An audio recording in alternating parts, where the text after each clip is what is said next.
Welcome back to the Cinema Club podcast. My name is Christopher Amick, and I will be your host for today's episode. The Cinema Club is like a book club, but for movies. Every episode, Nick Leach or myself invite one member of the Cinema Club to be a co host for the episode who will choose the movie or television show and join Nick or myself on the podcast to talk about the film or episode. Jesse and I are covering the mini series Secret Invasion, and we're going to be covering episode 2 today. All that being said, let's get into it. That invasion is here, Rhodey.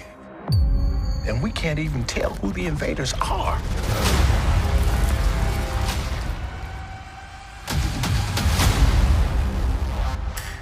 Fury, why haven't you called any of your special friends? This war is one I have to fight. Living on the edge to the end of our lives. Roof in the sheepskin telling me lies. Alone. This world is burning, and it was you who lit the match. TikTok, Nick. This is personal. You're the most wanted man on the planet. Well, Mama always said I was special. Marvel Studios' Secret Invasion, only on Disney Plus. And just to be completely clear before we get any further, I want to give a big spoiler warning because we are going to be talking about anything and everything about the show. So episode 2 starts out with 2 flashbacks, one in 1995 and the other in 1997. In the former, we see Fury working with the Skrulls in deep space. This was a time when they were presumably still living in Skrullos and weren't challenged by the Kree. In 1997, we pick up after the destruction of Skrullos. The remaining Skrulls who could flee were brought to Earth by Fury. He made them a promise to find them a new home with Ms. Marvel. He asked in return that they promise to keep Earth safe. Soren, Gaia's mother, and Talos' wife were the first Skrulls to take this pledge, and others followed suit.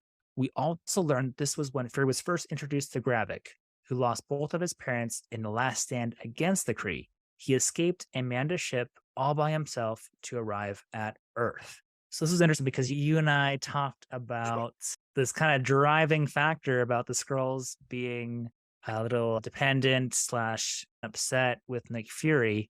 And we finally got to find out why, which is great.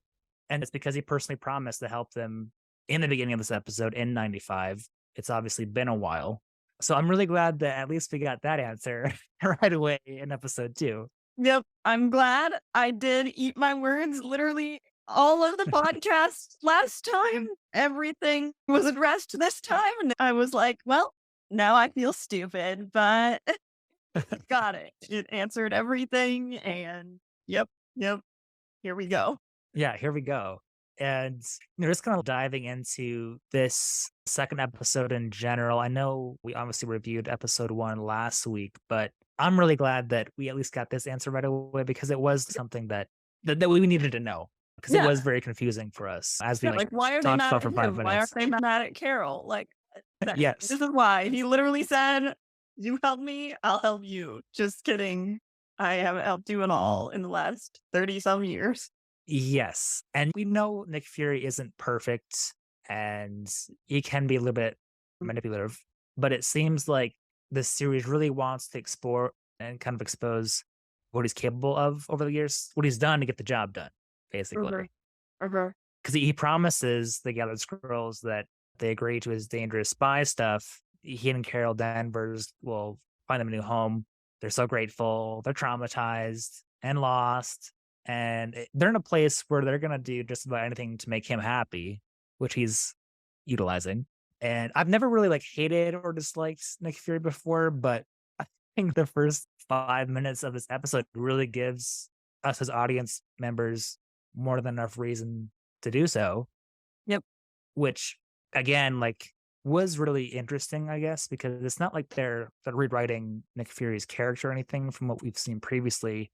We're just getting a different lens on him and the things that he's done as his time as the Nick Fury we know. I don't know if you had any thoughts on your perception of Nick Fury changing or being a little bit different with this new information So I don't feel like it's a deviation from who he's always been at all, because there have always been these moments in some of these movies where he is morally gray, Mhm. but you love him anyways because it's usually for a reason and it's usually for our betterment. But in this story, guess what? It's not about the human betterment.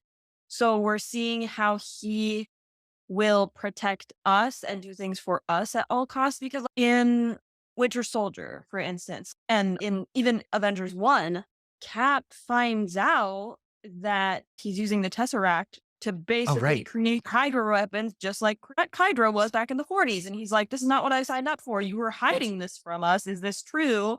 And he's like, I do a lot of things, but this is my job. I do a lot of things. Some of it's hidden, some of it's not, but that's what you do. And in Winter Soldier, the Helicarrier project, where they're targeting faces and trying to wipe out threats before they even happen, he's always had his own motivations and he will sacrifice nothing for them.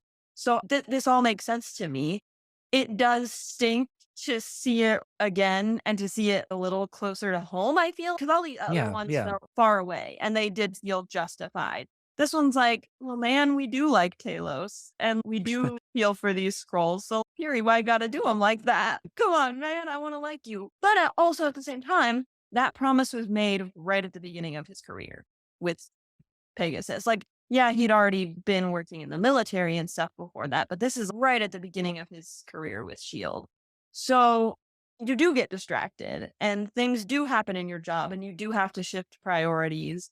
It just really sucks that it had to happen to these scrolls this way. Clearly, he got distracted. Clearly, he had bigger fish to fry, so to speak. He's got this whole Avenger thing. I mean, the Hydra overtook his entire operations under his nose. Thanos happens, Infinity War. He does have a lot to worry about. So it makes sense that over the years, this promise kind of fell by the wayside.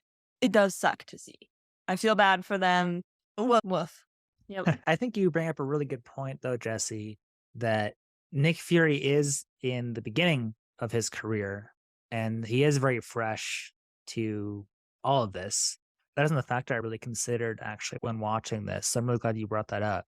And speaking of a Nick Fury that is younger, I thought that the DH Nick Fury looked pretty good. A lot better than a lot of some of the other Disney shows utilizing de-aging technology. Honestly. Yep. Scott Walker was a little rough. A Yeah. little rough. Yeah. It was cool. Don't get me wrong, but it was a And little rough. it's even better than it was in Captain Marvel, because when I had rewatched that a couple weeks ago, Coulson looks so computer generated bad. Like he almost looks too perfectly unified, Yeah. I guess. Fury looks pretty good, but to be fair, I'm sure they put a little more effort in Fury because he was the main character. Like Coulson was just kind of there at the beginning. But even from that de-aged Fury to this de-aged Fury, I feel like we've gotten somewhere in the technology because, yeah, he looked pretty good for that scene. Yeah, and I know they were using certain shots and cuts to kind of make it seem better, but I was totally cool with it. I'm like, oh yeah, I didn't even think about Yeah. it. Honestly. Yeah, exactly. I was like, wow, it looks young. It looks great. So I enjoyed that element as well. Just again, kind of establishing a little bit more the driving purpose of why the scrolls are actually mad at Fury. Part of me does wish we got that in episode 1, but I am glad we're getting this now and not like in Yeah, episode yeah. 3 or something. It just felt so eerie because it was like word for word what I was complaining about last Oh, yeah. talk. No, I was watching. I'm like, Like, oh, okay, oh. well, here we go, Jesse. Yeah, exactly. So, in the present day, Talos and Fury travel to Warsaw. Agent Hill's tragic death still hasn't sunk in. Fury questions Talos about the destruction of Skrullos and asks Talos if there is something he doesn't know about. Talos reluctantly admits that there are thousands of Skrulls roaming the Earth. He called everyone who answered out of Emperor Drogo's colony. Fury had no idea about this and is furious with Talos for not revealing it to him. Fury then goes to London and pays his respects to Elizabeth, Maria's mother. Her body is brought for burial. Elizabeth blames Fury for her death and asks him to bring to justice the people behind it. Again, this is really cool because you kind of were talking about, hey, in the comic, there's a lot more scrolls walking around out here than those 100 agents that got mentioned last week. It's all making sense now. And there was one point in this episode where they addressed the Avengers thing, because last week I was talking about how it's the Avengers that are infiltrated and, oh, there's the 3 different groups and whatever. They address that in this episode. And so there again, I'm like, oh man, I'm eating my words. Everything I was saying about last episode, here it is. They're addressing it because they're like, oh, well, why don't you just call the Avengers? And he's like, Right. well, because if we call them, then we run the risk of them getting copied and now they turn into terrorists and our heroes look like the bad guy. We can't risk that. And I'm like, there we go. That's why they're not going the comic route, because Yeah. they're addressing it. They're like, yep, we know this is what we did in the comics, but we're giving you this answer. Yeah, which I appreciated that. And that does make sense. You know, you Mhm. don't want anybody in the Avengers, whoever the Avengers are at this point, Right. Who because are we the don't really even know Avengers? who the even are the Avengers thing? are, Yeah. honestly. But yeah, we wouldn't want that happening. Yeah, I did think, and I appreciated though, that as far as the action goes in this series and this episode specifically, it is a little bit of a slower episode in that regard, at least for me personally. Mhm. But we're still getting like these really cool reveals, Yeah. which I think is going to set up more of the action stuff later on in the show. Mhm. Oh, hey, just dropping this in. Yeah, there's a million scrolls walking around with us on Earth. Like, what? Yeah. Yeah. Literally a million. He's like, oh, a million of us escaped. Here he's like, this Bro, you didn't hear happened this? here. I've been trying to help you guys. You tell me about this. Yeah. This key information. And I did like that scene on the train with him telling the story, because it felt a lot like when he was telling this story. What movie was it? I think it was also Winter Soldier. Oh, maybe they're just doing a lot of copies of Winter Soldier. I don't remember. But anyways, he's telling Cap about his grandfather working as the elevator operator. And that story has a point too. And here he is yet again opening up about his childhood and his family. And he comes in with that punchline to use that story to his advantage again. But I thought it was so good. The exposition there was great and fantastic, and I enjoyed it. Me too. I thought that train scene, like you said, that was just really great acting. And it was something where in a 2 or 2.5 hour film, that would have been cut or that would not have been even included in the first place. So that's one of the benefits of having a TV show where, hey, it is 5.5 hours or whatever telling the story. We get more of those intimate conversations between people where we kind of get to take a peek behind that curtain a little bit. And so I just really appreciated that they chose to do that in this episode. I wonder if we'll get to know anything more about Talos, or if they'll just leave it at what we know from Captain Marvel and from what we're seeing here, because as it stands right now, I have nothing but good feelings about him. Right. There's nothing where I'm like, well, maybe you do need to take a step back, Talos, and give Fury a break. There's nothing in me right now that is saying that. I'm firmly and fully for Talos and on Talos inside, so it'll be interesting to see if they'll do anything with him and give us some moral gray, or if he's just the constant in this series. Right. I'm curious to see if they're going to kill him off, honestly. I will be sad. Please don't kill me. I know. And that's why I'm like, oh, that might be the turning point for Gaia potentially. Maybe even for Fury, like maybe for both Yeah. of them, because he's been his friend for like 40 Ever. years at this point, and trusted friend at that. I mean, he tells him to get off the train, but besides that, Yes. I think that might be for Gaia the big turning point. Oh, maybe yeah. they killed my mom. Oh, they definitely killed my dad. I feel like I can see them starting to leave these breadcrumbs for her, starting to stir up the pot for her, because in this episode, she's getting left out a lot. And so even at one point, she trails them. Yeah. She trailed to see what he's talking about or doing behind her back, because she's not a part of it. And so I feel like, yeah, she's getting there. She's gonna get to a point where she's done with it. I agree. I wanted to touch on that they decided to have that moment with Maria's mother and Fury as well, and show that even though it was top secret stuff that was involved, that Maria was still very honored after death. I think that was important as well, in regard to Fury, just because Elizabeth, Maria's mother, is completely blaming Fury for her death, but she also at the same time is requesting him to bring justice to the people behind her killing. And I think that's why he does get emotional later on in the episode. And I think that'll also be a factor in what ends up happening in the next 4 episodes forward. Yeah. I really appreciated that they took the time to do this scene because sometimes when you're trying to tell a story, it's easy to have these deaths and to not dwell on them because you Yeah. may not necessarily have the time or think it's that important. But I appreciate that she died last episode, but we now have this moment where, oh, she was a person beyond S.H.I.E.L.D. We've only Right. ever Right. seen her in the context of S.H.I.E.L.D. She has a family. She has Yeah. a mom who cares about her and who this affected. So Gravik's plan to use America against Russia to incite war against these 2 countries seems to be working. The police have taken into custody Martin Wallace, whom we saw in the last episode, Julia Skrull. The UK Prime Minister and NATO Secretary General are among those who denounced the act. It turns out that Gravik is a part of some council that features these and other public figures who are Skrulls disguised as humans. Gravik establishes the bottom line. He will take Earth for the Skrulls at all costs.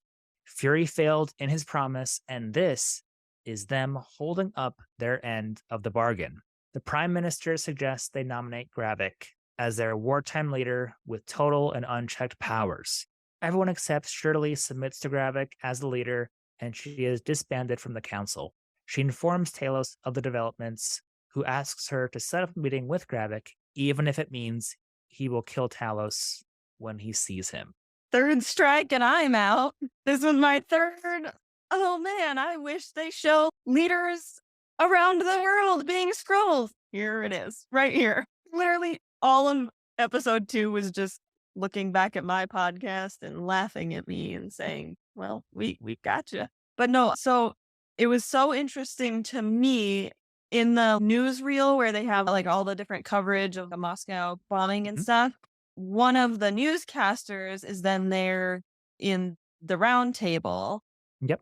But what has me interested is on the newscast, he's saying, oh, there's no way we did this. There's no way the United States did this. But if the Skrulls' goal is to incite World War III and make the Russians believe that it was us, it was the United States, why is he trying to tell everybody it's not the United States? Is he just stirring the pot? Because I feel like sometimes what political commentators do is when they know without a doubt that it was us, they'll justify it and be like, well, but this is why we had to, and rally.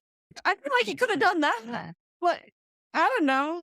Maybe the whole point is to be more covert about it and not outright say it was the Americans so that it really does become a global thing because everybody's like, Pointing fingers at each other. Spider-Man meme, point. Yeah, that's how I interpret it, at least, is we're on the inside, we're controlling the narrative. It doesn't have to be something that is a one and done kind of deal. We can have this evolve over time. Yeah. Is at least how I was taking it. But I thought it was great that you brought up this in the comics because it was like, oh shit moment for me. I was like, Jesse's right. So I appreciated that. Because yeah, going into that meeting with the Prime Minister and the commander of NATO and the TV news hosts, that was just like, whoa, okay, it's happening now. This is cool. And I was really glad that we did get that reveal we talked about earlier, right? Where there's a million Skrulls integrated into society, walking around. And that was kind of the back of my mind, but we went into the meeting. And so here we get to see, the ones that are working with the undercover plan. Yeah, me too. I also really liked how they are kind of playing into the reptilian conspiracy theory that people have about reptile alien people wearing human suits that are in powerful and in influential roles. Think about that. That's so brilliant. Yeah, that's what I was thinking about, at least. I was like, oh, hey, this is kind of cool. But that's where my mind went with it. I was like, oh, hey, they're kind of playing off that reptilian conspiracy theory too. They're owning that. Yeah, especially with this whole secret meeting where the powers that be meets to plan and control. So yeah, I enjoyed that scene a lot, honestly. Yes. Love that now that you say it. This was probably my favorite part of the episode, honestly, just because last week we were talking about only 100 scrolls out in the field. There's not that many operatives. They probably aren't in all these positions of power like the comics. And then it's like, oh, you got the commander of NATO. Okay, that's Pretty that's deal. pretty big. That's a pretty big deal. Yeah, yeah, Here we go. exactly. So again, like I mentioned earlier, we are having a little bit of a slower action-oriented show and also second episode, but just the reveals that keep coming are just, I don't know what kind of metaphor you want to utilize, but insert whatever metaphor you want to utilize. Yeah, Home yeah. runs, home run after home run. Uh-huh. And yeah, I'm loving it. I really Me am. too. Me too. So Graphic is given a hero's welcome back at the Skrulls camp. Gaia follows Pagon as she goes to meet Dr. Rosa Dalton, who asks about the harvest. But Pagan doesn't have it. Gravik does not seem to know its whereabouts. But what is the harvest? It is not clear at the moment. We turn our attention to the Emergency Security Summit, where Rhodes is representing the U.S. He denies all allegations that Fury and Hill were involved in the bombing. Rhodes and Fury meet shortly after the summit. The latter reports that he wasn't involved and tells him that everyone in his security detail is a spy. Rhodes mentions that he knows about the Skrulls, and Fury confirms that they are already invading Earth. Fury asks him for help, but Rhodes makes his position clear. As part of a government envoy, he cannot brazenly go against the rules. Rhodes then fires Fury, who promises not to relinquish his DNA and fight the war on his own. Rhodey the Skrull. Rhodey is a Skrull. I don't even care. Fury's too hot on their trail, and he's like, well, then you're out. We will take over the world. And Rhodey has to be a Skrull. He always has been highest priority United States government, Right. to be fair. He even went up against Tony in Iron Man 2 when they're at odds, and he's like, U.S. government, and Tony's like, no. So maybe he isn't a Skrull. Right. I'm Maybe he torn on it. isn't. I'm torn But, on it, like, honestly. He knows how you know about the Skrulls, Rhodey. How do you know if you are also not on Skrull? That's valid. I feel like they've got to give us one giant scroll. They have to, right? That's like the point of the show. There has to be one big reveal. I feel like Rhodey is who you could do that with. It will suck, but they're already setting it up. It's already too perfect. He's tired. They've been through so much together as a group. You can't just have a conversation. But at the same time, if he isn't a Skrull, I understand where he's coming from, at least in this conversation with Fury. Exactly. So it is hard. I was sitting there like, oh man, I thought he was a Skrull. He probably isn't. And then after the fact, I'm like, wait, well, maybe, like you said, those points you brought up, he's always been like, go America, no Yeah. matter what. But at the same time, there are those little things that don't feel right, I guess is how I'd put it. Regardless if he is a Skrull or not. I really enjoyed the conversation that they had. Again, like the train scene. This is just two actors getting to sit down and act. Good actors just going Yes. at it. Oh. And so many of their lines in that were so good. And the line where they're talking about how the white people in power, that's why we're here. And Rhodey's like, well, but that also shouldn't mean that a mediocre black man should be also. And it's like, he really went there. He really called Fury out. He called him mediocre. I was like, oh no, this is so bad, but it's also so good. The lines in that were so good and the points in that were so good because Fury's like, hey man, we are literally on the same team in every way, including this really big way. And Rhodey's like, I mean, we share ancestors, but if you make a mistake this big, if you kill 2,000 people, that's on you. Because at this point, he does think that you didn't stop it. So in a way, this blood is on your hands. And okay, this is going off of this a little bit, but still on the same topic. The 2,000 dead with possibly more, that's big. Yeah, That's that's major. insane number. I went back and I was like, just out of curiosity, what do some of these terrorist attacks I know of, what were their death tolls? And of course, the biggest one was the Twin Towers, and that sits Sure. at 2,977. But then after that, we drop off significantly. The Tulsa Race Massacre was anywhere between 77 and 300. We don't know for sure what it was because it was Black people, and so we never get accurate counts for that, especially back then in the 20s. Then the Oklahoma City bombing, that was 168, and the Pulse nightclub was 49. So going from 2,000 dropping back down to the hundreds, that was Very on much. par with Twin Towers, which is insane. Yeah, that's a great way to put that in perspective. Like we kind of talked about last week, it seemed like there were at least 900 people in that square, but actually getting that total death toll. Clearly there were more than what we even saw. Yes. So 2,000, and that's not even a final count yet because they're still pulling bodies out of the rubble. That's rough. Yeah. They had the balls to go there. Thanks. Right. It is a great detail to share because we were kind of like, oh no, Maria Hill's dead. And it's like, oh yeah, her and like 2,000 people are gone. This is like a major thing. I think that was a really good detail / perspective to have when these two characters are sitting down and having this conversation. Because Rhodes is like, hey, this is totally on you, man. You're fired. You are done.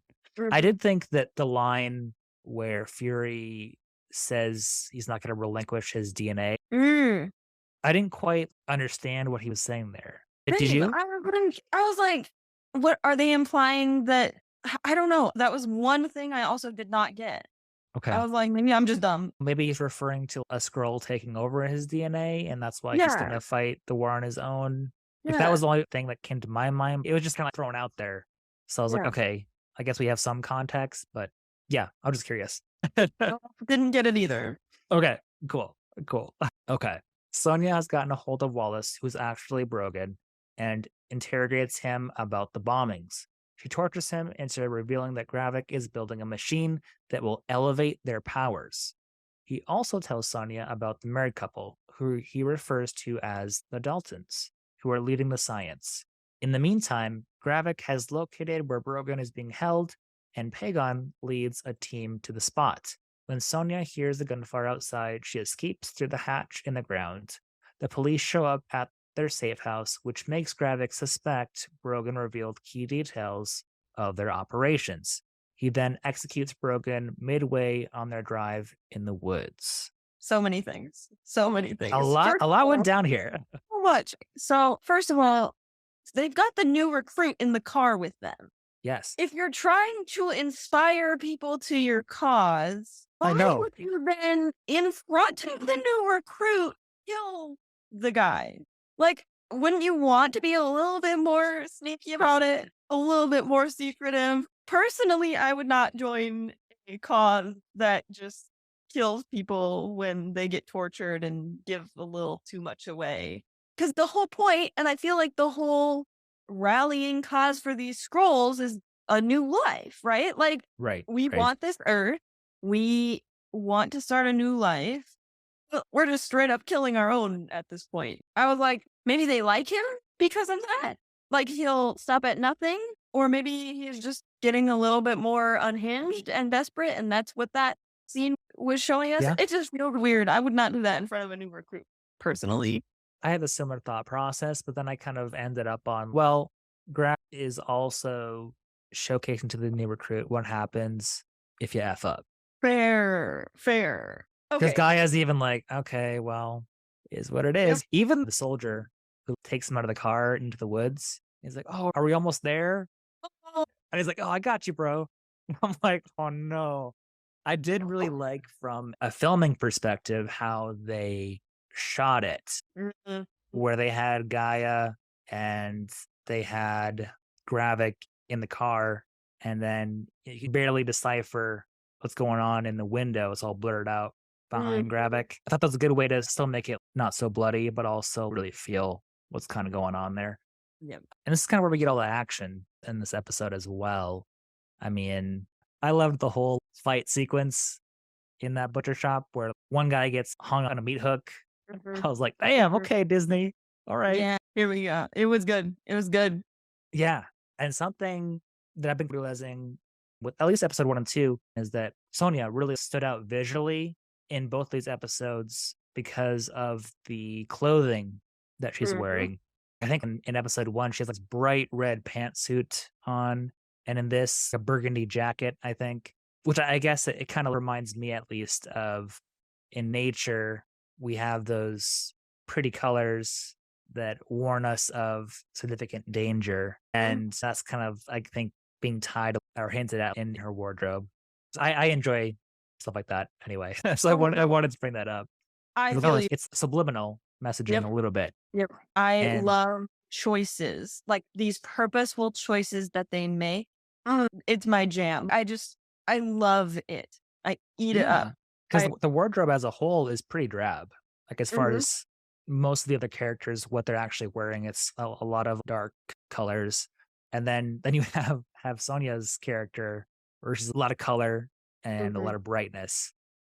I also really wanted to make sure we touched on Gaia in this sequence of events because she kind of gets out of the car and then she jumps on the phone and talks to somebody in Russian, Yeah. which we had no context around that. Mhm. But that was interesting. I wasn't sure what to make of that. Any theories? After last week and then them answering all my questions, I'm hesitant to throw out guesses because clearly they're going to answer it, probably. I feel like the next episode, that's going to be the beginning scene is, oh, Gaia was doing this. But that's what makes it I fun. wonder if she was the one who, because we see the police raiding the safe house, so I wonder Yes. if she's the one that tipped them off. Yeah, that Because- makes total sense. You're right. Yeah, You're totally the right. guy in the meat house, that's not the secrets he was giving. The secrets Right. he was giving was about the harvest project. Yes, and that Right. probably is why Gaia was kind of having that look on her face in the car because she's like, I'm Yeah. the reason this guy's going to get murdered right now in the woods is because I Uh-huh. called the cops. Uh-huh. That's why I'm having this conversation. So I'm like, man, I have no idea who she was calling. Here come the Yeah. cops. Literally 2 Right. minutes later in the show. Another thing about that butcher scene, and thinking back to first episode too, the scrolls have a very interesting, specific way of fighting. Yeah, It's not quite martial arts in its slow, purposeful, but it's still a lot slower and more calculated than a lot of American action scenes, like a lot of our Avengers scenes and a lot of our Shield scenes. They fight a little bit different. They fight slower almost. Like the scene with Gravik coming into the butcher shop and doing all the different moves slower. And at first I wondered if it was his like Gravik's training, the actor playing him, maybe he didn't get as long to train in the fight scene, so he has to take it slower.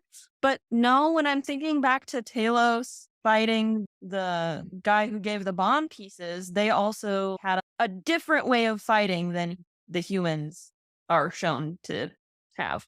yeah. Now you're mentioning it, I'm kind of thinking about it. It seems like it's more of a very heavy attack, overwhelming type of combat where they just come in and clean up shop, like literally in this sequence. Yeah, it's something I'm definitely going to keep an eye out moving forward too, because it is a very distinctive style that I really hadn't thought about before until you just mentioned it. I also wanted to ask you about this because it was very MCU Easter egg-ish, I guess, because obviously we see that Gravik seems very interested in creating Super Skrulls as part of his nefarious plans. And we do get a few of those MCU Easter eggs when it's revealed that his chief scientist is using Groot, Frost Beast, and Cull Obsidian DNA, along with, I think it was Maya Hansen and Aldrich Killian's extremist tech from Iron Man Yeah. 3 to make it all happen. I love it.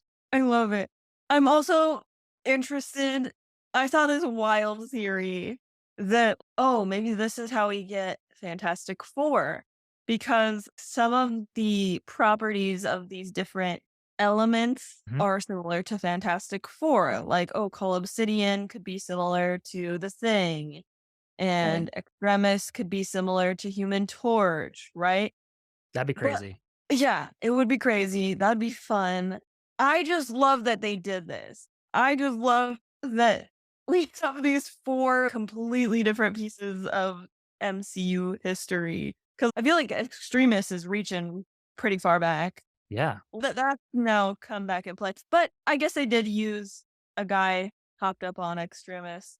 in the Fight Club scene in Shang-Chi. So it did come Oh, that's back. true. But like I didn't it's I still didn't pretty catch that. That's far. true. Yeah, it's still pretty far reach. I love it. I'm excited to see what they're gonna do with that. I don't know what they're gonna do with that. I love it. More of that, please. Yes. Well, and we've seen trailers for the show, obviously, and we see Grab. I think he's using some of Groot's abilities in that trailer on the Right. road. And You're- that was kind of like a light bulb moment for me where I was like, okay, that's what's going to be implemented. He's gonna moving forward. Jekyll and hide himself. He's gonna try it on himself first Yes. before he gives it to anyone else. In all of these types of things where you've got someone making you have the type of person who is gonna use it on anyone else because they know that it could go terribly wrong. The type of person that definitely uses it for themselves first because they're like, oh yes, this is amazing. This is gonna go great, and I need this power. Because Red Skull does that. Yeah. Obviously, Jekyll from Jekyll and Hyde does that. Like, you have these very strong characters that are so confident in the product that they're like, nothing could go wrong. This is going to be great. And then you have tend to be more of the scientific villains or characters or powers that be that Yeah. are like, I'm going to maybe put this on my underlings, see how it goes first, and amass this army. And then you have the people that are like, I am the army. Here we go. So, yeah, I think he uses that on himself, and that's what's happening. Yeah, that's what I jumped to at least. I did not put that together because I'm going to be honest, I did not watch the trailers. Because okay. if I watch the trailers too soon, I start spinning too many theories, and then I can disappoint myself because I'll get attached to a theory and really like that and be like, Yeah, oh, yeah. what they do. And yeah, so I am not a Okay. trailer watcher. No, that's fair. I mean, it seems with trailers that a lot of times they are just giving too much away. I similarly, I guess, have been limiting myself to just watching the initial trailer for things. Yeah. So I won't watch the second or the third or the clips because then at Yeah. that point I've seen 80% of the plot most times. And that's why I remembered as soon as you said it, I did remember because I did watch one of the trailers at one point, but I Okay. don't rewatch them and I don't watch every single one of them like you were just saying. So, but I do remember that clip of his like The wooden the- arm thing. Yeah. Uh-huh. Yep. Yep. 100% used it on himself. That's what's happening. Yeah. Speaking of trailers, we're recording this on a Thursday, just for reference. The Dune 2 trailer dropped Eh? this morning. Whoa. It looks incredible. It was 3 minutes, and I was like, shoot this into my veins right now. I want to go see this in IMAX. Amen. So yeah, if you haven't watched a trailer already by the time this episode is actually airing, definitely go watch that because it doesn't really give too much away. But anyway, jumping back into the Secret Invasion, and I know the couple, the Daltons, I believe, are mentioned earlier, and I'm interested to see if they are involved with Gravik's interest in creating Super Scrolls, or if that's just Gravik, like how high or how involved that goes up in the chain of command Yeah. as well. Because again, we do not see the shadowy figure that we saw in episode 1 in this episode. So I am curious to see if maybe that shadowy figure is somebody that has been created into a Super Scroll already as well. I mean, there's so many different things that can go. I'm just speculating, but Hold up.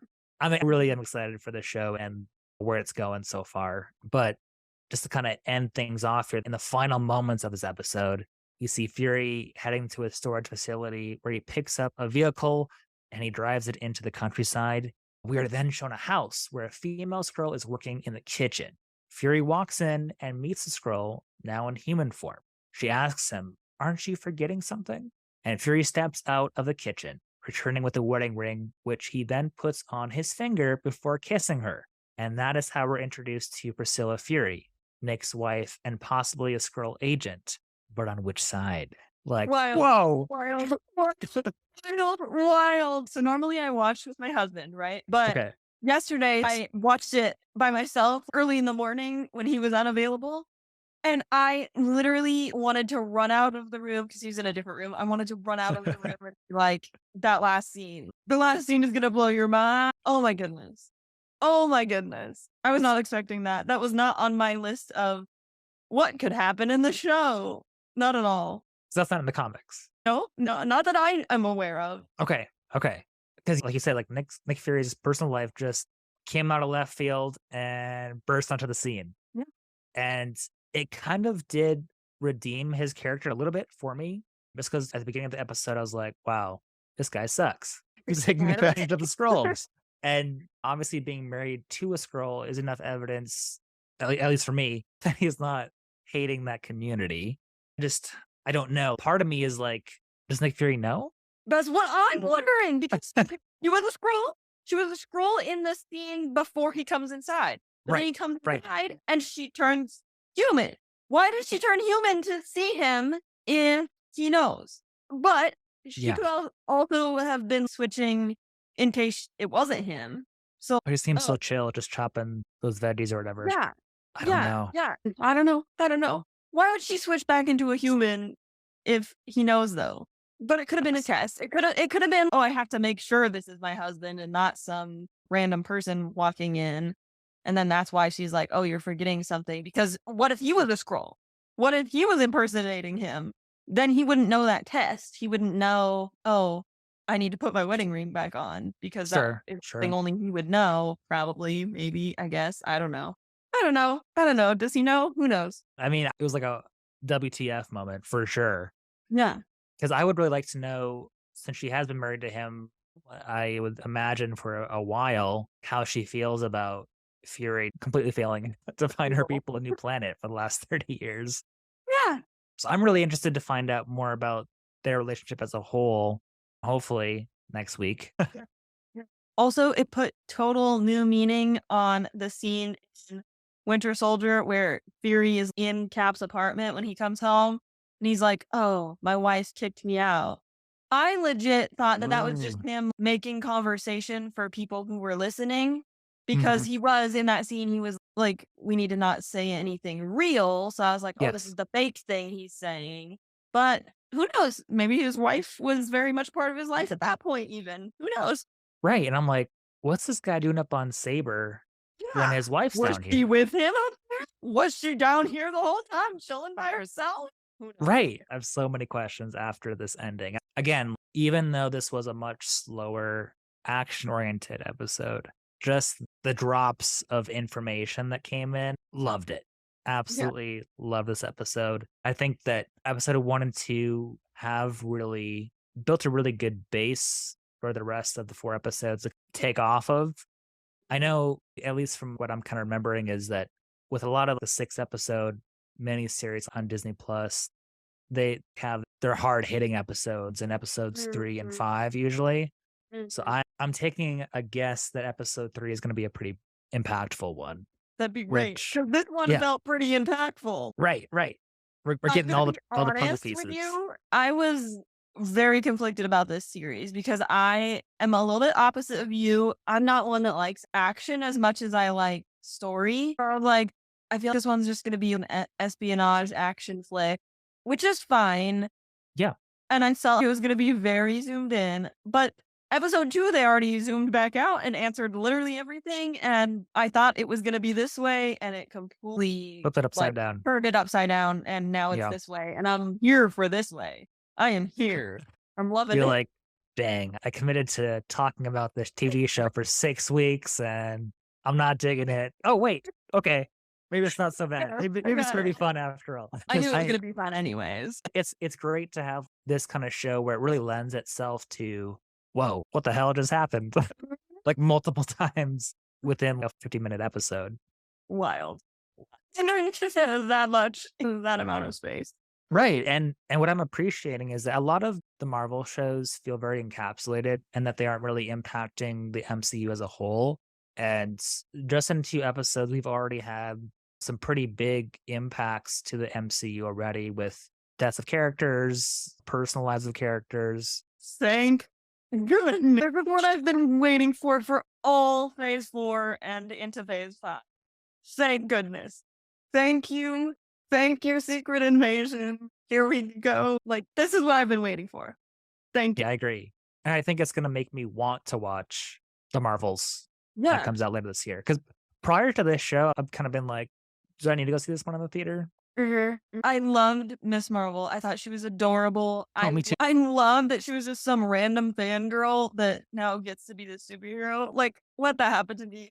Please, Disney and Marvel, if you're listening, I will be anything. I will be a tree. I don't care. Give me something. After WandaVision, I'm very interested in Monica. I want to know what happens with her. And I know people have opinions about the movie Captain Marvel. I love that movie and I really like her and I think she did a great job. Personally, I had beefs because I saw Wonder Woman and Wonder Woman was supposed to be this game changer. Like, oh my goodness, like this is the first female headliner superhero. It's going to be completely different because she's not going to be the female superhero stereotype where we're just staring at her boobs and butt the whole time and hypersexualizing her. And she's going to be her own fully formulated character. But literally in the first 5 minutes of the movie, we already have a sex joke. The camera pans up on her body so many times. The team that she goes into no man's land with, like the group of guys she goes with, are over-sexualizing her the entire time. They're like super staring at her as she's literally running in no man's land. They're staring at her like oogling and ogling and like drooling. And I'm like, bro, this is not how they marketed it. They marketed it as this was going to be for all of the feminists out there or whatever.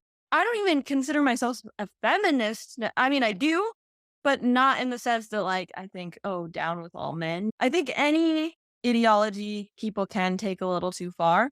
I am very much a feminist. Like, I am for equality across the board. Like, yes, I just cringe when that means we have to stamp down like my husband also because he's pretty great.